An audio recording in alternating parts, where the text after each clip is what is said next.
A year.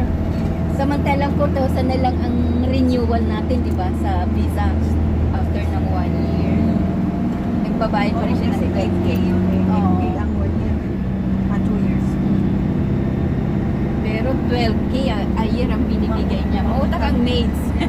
Kaya nga nagagalit na siya eh. Grabe daw ang maids. Eh, umalis kami dyan eh. Hindi naman siya umalis. Sabi ko ay mag-resign na ayaw naman. Hindi naman siya nakaano.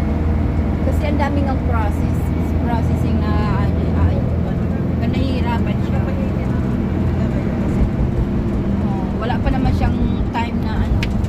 Basta pag may pera na lang siya, gusto niya bigay na lang agad. Ayaw niya nang mga ganun. Posisi. Tingnan niyo minuposisi. Kasi nga naman, oo, busy nga naman siya. Wala na nga siyang time sa mga anak niya sa bahay.